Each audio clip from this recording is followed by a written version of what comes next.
First question किया था हमने, सेकंड क्वेश्चन थोड़ा सिमिलर था फर्स्ट की तरह ही, और थर्ड क्वेश्चन हमने कल अटेम्प्ट किया था। फोर्थ चेक कर लेना, बड़ा सिंपल सा, वो तुम कर भी चुके हो। फिफ्थ क्वेश्चन करेंगे आज।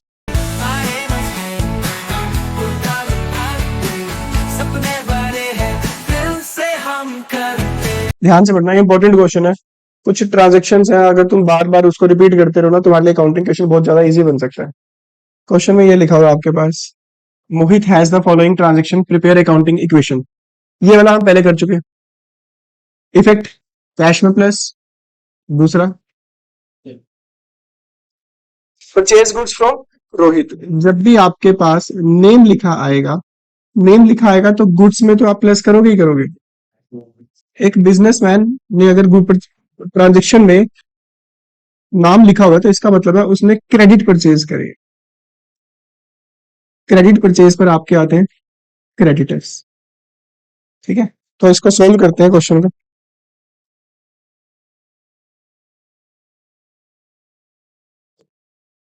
ध्यान से देखना।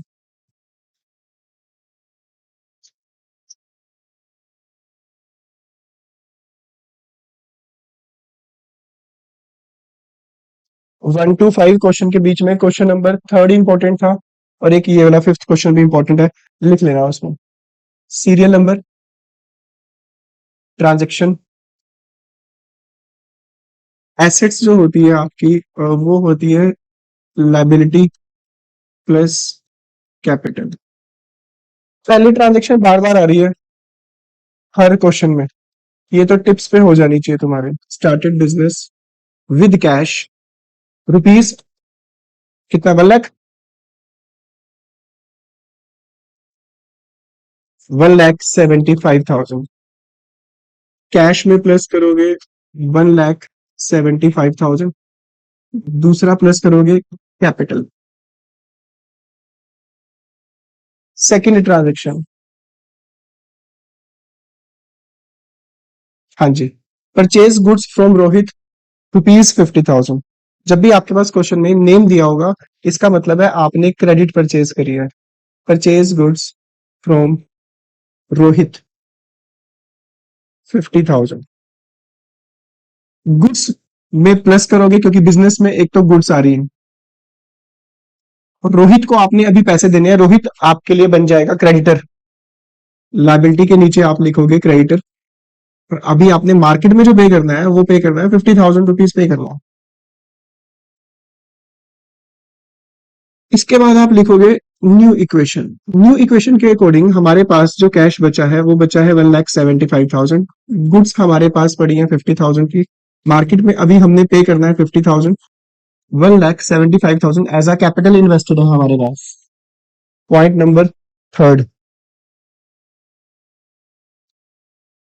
Sold goods on credit to Manish.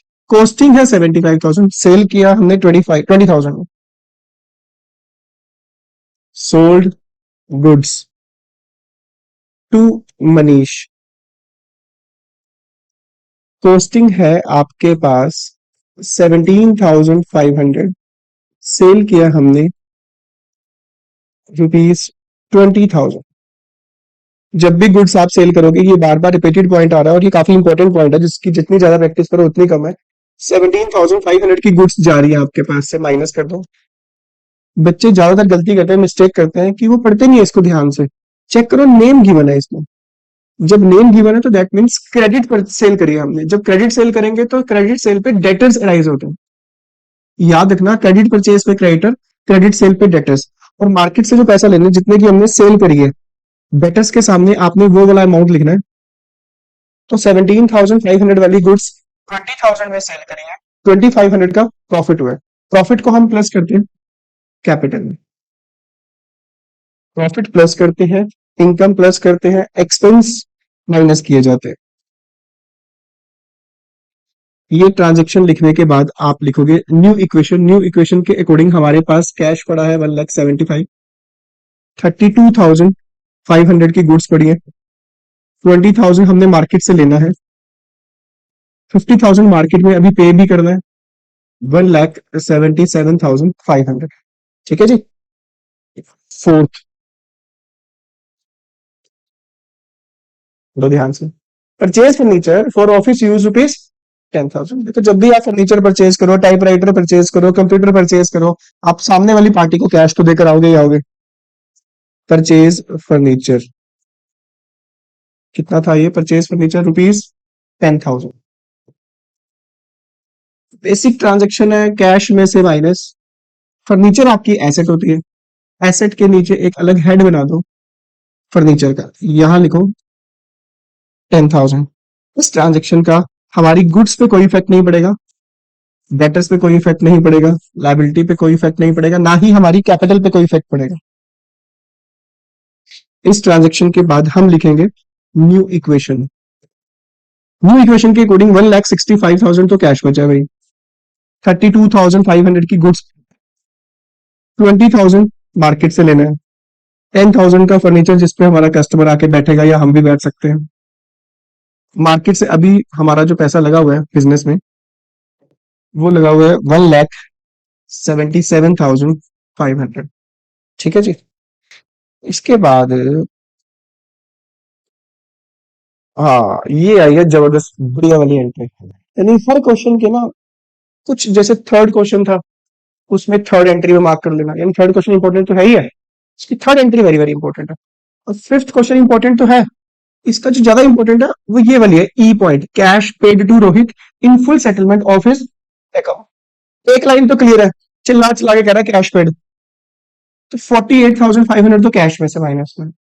Rohit को पे कितने करने थे वो ये लिखा हुआ है देखो, परचेज गुड्स फ्रॉम रोहित कितना, 50 की गुड्स परचेज करी थी और हमने रोहित को पेमेंट करनी थी 50, जो कि हमने यहाँ पे अपनी अकाउंटिंग इक्वेशन में शो भी कर रखा है। ये रोहित को रिप्रेजेंट कर रहा है कि हमने रोहित को 50,000 रुपीज पे करना है। ट्रांजेक्शन में ये लिखा है पेड टू रोहित रुपीज 48,500, एक लाइन लिखी है बड़ी प्यारी, फुल सेटलमेंट। फुल सेटलमेंट का मतलब है अब हमने रोहित को 1 रुपया भी नहीं देना। यानी मैंने अपनी बुक्स में लिखा हुआ था कि 50,000 रुपीज रोहित को देने हैं, मैंने उसे कहा भाई ये 48,500 पकड़, तेरा हिसाब नील। वो कहता है चल यार देख काम खत्म कर। अब हमने रोहित को 1 रुपया भी नहीं देना, माइनस कर दो 50,000 रुपीज, रोहित का पैसा बैलेंस नील कर दो। और हमारे पास से जो कैश गया है वो गया है 48,000, किसी को हमने 50,000 देने थे, 48,500 देकर उसका हिसाब नील हो गया, 1,500 रुपीज हमारे बच चुके हैं। तो जब भी आप पेमेंट करते हो और कम पेमेंट करते हो तो जो अमाउंट जो होता है डिफरेंस, उसे बोलते हैं डिस्काउंट रिसीव। क्या बोलते हैं? तो पेमेंट फुल सेटलमेंट के बदले में आपको 1,500 रुपीज का डिस्काउंट रिसीव हुआ है। अच्छा, ये डिस्काउंट रिसीव कभी भी हम ऐसे नहीं कह सकते, किसी शॉपकीपर पे गए, हमने कहा भैया शॉपकीपर को भैया एक जीन्स दिखा जरा कितने की है, पसंद नहीं आ गई, वो कहता है भैया 1,000 रुपीज की पड़ेगी, हम उसे कहते हैं ये ले भाई 800 रुपीज पकड़, वो कहता है बाबूजी 200 रुपीज और, हमने उसे कहा भैया ये आपको डिस्काउंट दे दिया हमने, कह सकते हैं? डिस्काउंट कौन देगा? ऑनर, जो सेलर है वो हमें डिस्काउंट देगा। तो पेमेंट के टाइम पे हमें डिस्काउंट रिसीव होगा, सामने वाली पार्टी कहेगी तभी हमें डिस्काउंट मिलेगा। तो इस केस में भी रोहित ने एक्सेप्ट कर लिया कि ठीक है जी 48,500 देगा, आपका अकाउंट मिल। इस ट्रांजेक्शन का बाकी ट्रांजेक्शन पे कोई इफेक्ट नहीं पड़ेगा।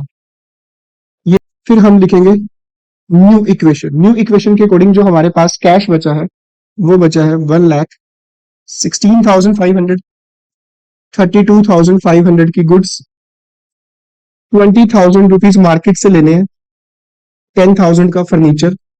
अब मार्केट में रोहित को तो पैसा देना नहीं है, कैपिटल एज अ इन्वेस्टेड हो चुकी है 1,79,000। इसके बाद कैश रिसीव फ्रॉम मनीष, ये वही मनीष है जिससे हमने गुड्स सेल की थी, कितने की? देखो भाई जब पेमेंट करनी थी हमने तो कम पेमेंट करी, और जो पैसे ले रहे हैं पूरे लेंगे। डिस्काउंट दिया नहीं फिलहाल हमने उसको कोई, अगर डिस्काउंट देते तो फिर हमारा लॉस होता उस केस में। आएंगे आगे चल के क्वेश्चन वैसा। Transaction number 6, cash received from Manish ₹20,000। एक तो जब ये कैश पेड कैश रिसीव नजर आए ना, ये तो बड़ा सिंपल सा होता है, कैश में प्लस कर दो, पेड है तो माइनस कर दो। मनीष ने क्यों पैसे दिए? क्योंकि उससे हमने लेने थे, डेट से हमारा गुड्स सेल करी थी हमने उसको क्रेडिट पे, ये वाली मनीष को 20,000 रुपीज लेने हैं, 20,000 रुपीज उसने दे दिए। अब हमने उससे कोई पैसा भी नहीं लेना।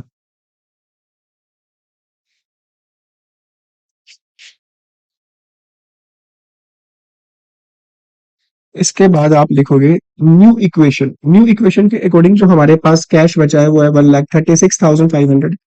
32,500 की गुड्स है। मार्केट से कुछ नहीं लेना अभी हमने। 10,000 का फर्नीचर पड़ा है। बैलेंस भी नीला है। कैपिटल एज अ वैसे ही इन्वेस्टेड है 1,79,000। सेवेंथ ट्रांजेक्शन अगर हम देखें, बड़ी सिंपल सी है। रेंट पेड पहले भी आ चुकी है बार बार। Rent paid ₹1000। एक ये भी ट्रांजेक्शन बड़ी कॉमन है। Rent paid, salary paid, commission paid, interest paid. Effect वही है, कैश में से माइनस और कैपिटल में से माइनस। कैपिटल में से इसलिए माइनस किया क्योंकि हमारा एक्सपेंस है। बाकी इस ट्रांजेक्शन का बाकी ट्रांजेक्शन पे कोई इफेक्ट नहीं पड़ेगा। इसके लिए फिर हम लिखेंगे न्यू इक्वेशन। न्यू इक्वेशन के अकॉर्डिंग कैश बचा है 1,35,500। 32,500 की गुड्स जीरो। 1,78,000। ठीक है जी। लास्ट ट्रांजेक्शन ABCDEFGH लिखा हुआ है, मैंने 1 2 3 4 लिख दिया। H cash withdrawn for personal use, ये भी बार बार आ रही है। लेकिन ना कई बच्चे इसको बड़ा गलत करते हैं।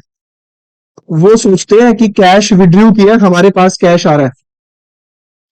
आपने अपने पॉइंट ऑफ व्यू से बिल्कुल भी नहीं सोचना।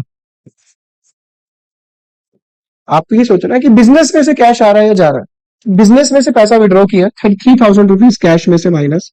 और पर्सनल यूज ड्राइंग होता है, ड्राइंग हमारी कैपिटल को रिड्यूस कर देता है।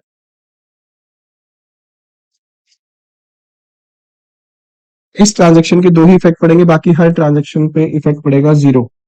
लास्ट इक्वेशन है तो इसके लिए वर्ड यूज करेंगे हम फाइनल इक्वेशन। फाइनल इक्वेशन के अकॉर्डिंग हमारे पास जो कैश बचा है 32,500 की गुड्स, 10,000 का फर्नीचर। मैच करो आंसर आ रहा है या नहीं आ रहा।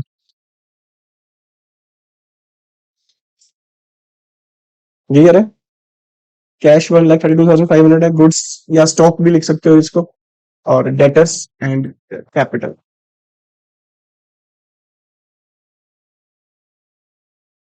ठीक है। अच्छा, एक ना तुम्हारे पास जब तुम इलस्ट्रेशन देखोगे तो कुछ ट्रांजेक्शन आएगी, थोड़ा सोच के देखना। इधर मोहित, कुछ ट्रांजेक्शन आएगी, मुझे बताना। Purchase shares of ₹50,000। हाँ, शेयर्स परचेज करें, एक तो कैश में से माइनस कर देना। जब आप किसी कंपनी के शेयर्स खरीदते हो दैट मीन्स आपने इन्वेस्टमेंट किया है। उन शेयर्स को बेच भी सकते हो ना, है ना। आपकी इन्वेस्टमेंट है एसेट साइड में ही। एसेट साइड में ही आप कैश में से माइनस और एक हेड बनाओगे इन्वेस्टमेंट का। इन्वेस्टमेंट लिखो या शेयर्स लिख लेना, एक ही बात। इफेक्ट पड़ेगा -50,000 कैश प्लस शेयर्स हमारे पास आए हैं 50,000 के। एक आपके पास ट्रांजेक्शन आ सकती है, रिसीव्ड डिविडेंड ₹5,000। जब हम बैंक में एफडी करवाते हैं ना, एफडी फिक्स डिपॉजिट, तो बैंक वाला हमें इंटरेस्ट देते हैं उसके ऊपर। अगर मैं किसी कंपनी के शेयर्स परचेज कर रहा हूँ, शेयर्स कंपनी को जब प्रॉफिट होता है तो वो प्रॉफिट अपनी कंपनी मतलब शेयर होल्डर में डिस्ट्रीब्यूट कर देती है। शेयर होल्डर कंपनी के ओनर होते हैं। कौन होते हैं? तो ऐसा भी ना हो कि तुमने रिलायंस कंपनी के 50,000 के शेयर्स परचेज कर लिए और हम गए मुंबई में उनके उसके ऑफिस में गए और हम कह रहे हैं कि भाई गेट खोलो, मालिक आया, सर ने बताया था। वो गेट कीपर कहेगा भैया क्यों, क्या क्या बात होगी। हमने कहा उसे भाई हमने 50,000 के शेयर्स परचेज किए हुए। वो कहेगा भैया 5 लाख के तो मेरे पास है, मैं बाहर बैठा हूँ। तो शेयर्स अगर आपने परचेज करे, नो डाउट आप ओनर हो, बट जितनी कंपनी की कैपिटल है उसका कितना हिस्सा आपके पास है, सिर्फ और सिर्फ 50,000। हो सकता है 0.00000001% आपके पास हिस्सा हो। ठीक है, तो उतने अमाउंट के लिए आप मालिक हो। तो कंपनी का जो प्रॉफिट होता है, प्रॉफिट में से पार्ट शेयर होल्डर को डिस्ट्रीब्यूट कर दिया जाता है। तो हमें भी डिविडेंड मिला है। तो प्रॉफिट जब शेयर होल्डर को मिलता है उसके लिए वर्ड यूज करते हैं डिविडेंड। ठीक है, तो डिविडेंड रिसीव किया है तो कैश में प्लस